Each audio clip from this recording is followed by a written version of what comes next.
Hi, and thanks for checking back in.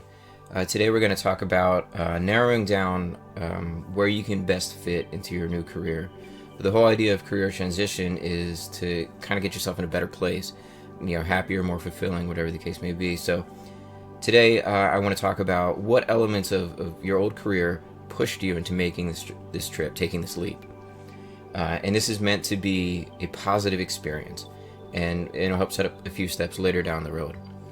So the first thing I did was I questioned myself honestly about why did I want to go into education? What changed? 15 years ago when I started my career, I did not want to be an educator, and now I do. So how did that change? So I thought, well, what are the main things from my job, my career, that I enjoyed the most that are pulling me into the direction of being an educator? And just a few examples to help kind of game out the exercise at large.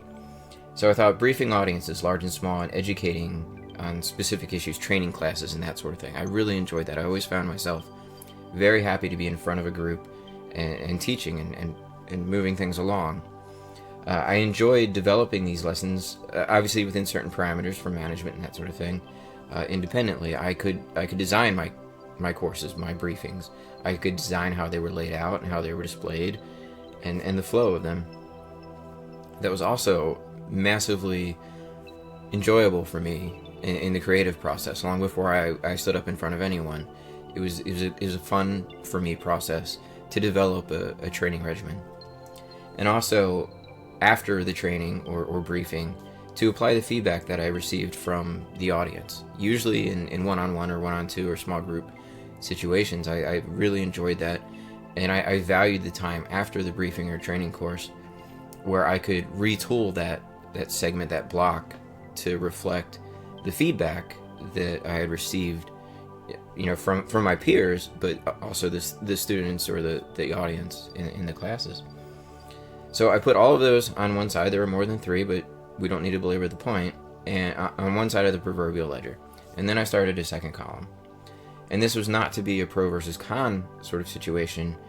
Instead, I had to take an honest look at myself and figure out how what I enjoyed in my corporate world would translate to my new career in the educational world, and how I'd have to adjust to a new environment. So I matched them up. So the first one, communication and briefing an audience.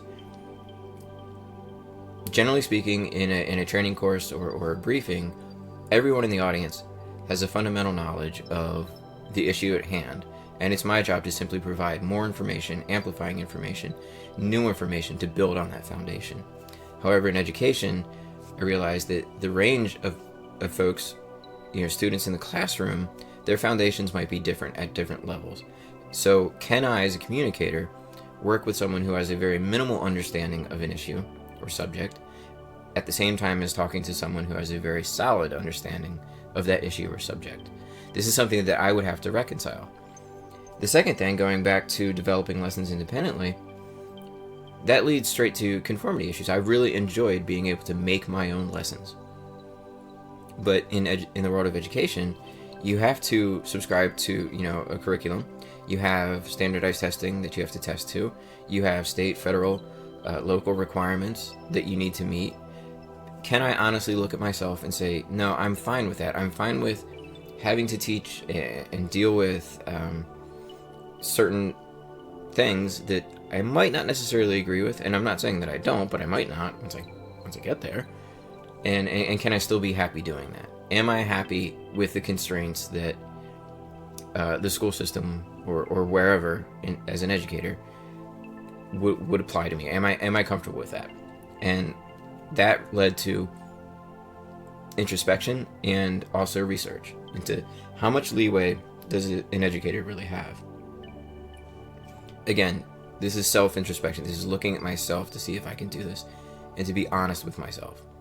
Because if I lie to myself in any of these issues and I go into a career and it's not what I thought it was going to be, I've made a terrible decision. And then, that was a quick aside. The last thing is false negative and false positive feedback.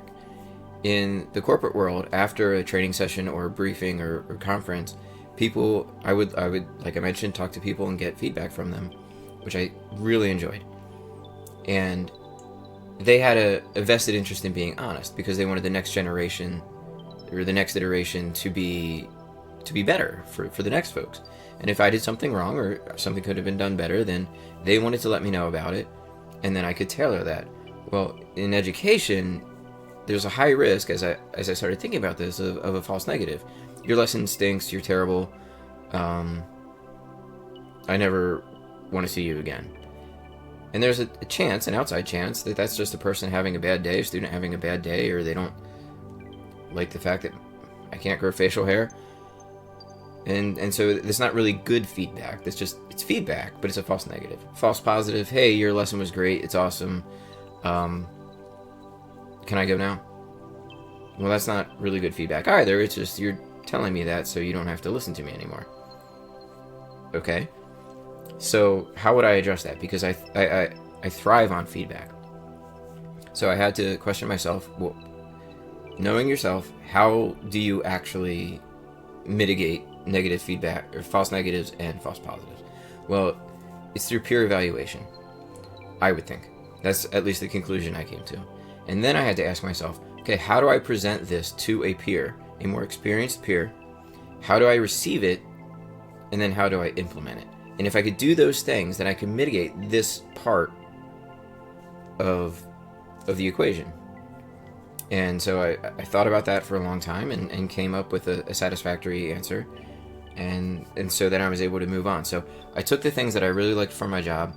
I was honest with myself as to whether or not I could handle some of the hurdles that would be presented to me from going, one world to the other. And then I thought, well, I think I'm good. Now, obviously, there are a lot of unknowns that I cannot possibly know right now, and we'll talk about those in subsequent sessions. But the idea was, unless I'm honest with myself, I can't possibly address the unexpected or unknown. So, step one was the financial part.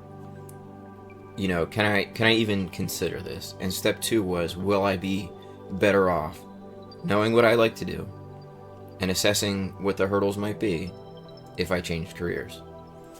And so, along those lines, and along the financial considerations lines, a negative response is not necessarily all bad.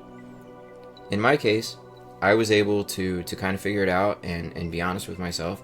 But if I was honest with myself and I said, I can't handle this, I can't handle the constraints of standardized testing or whatever, then I've learned that. I've learned, okay, well, where else might I be able to go, or should I develop those skills?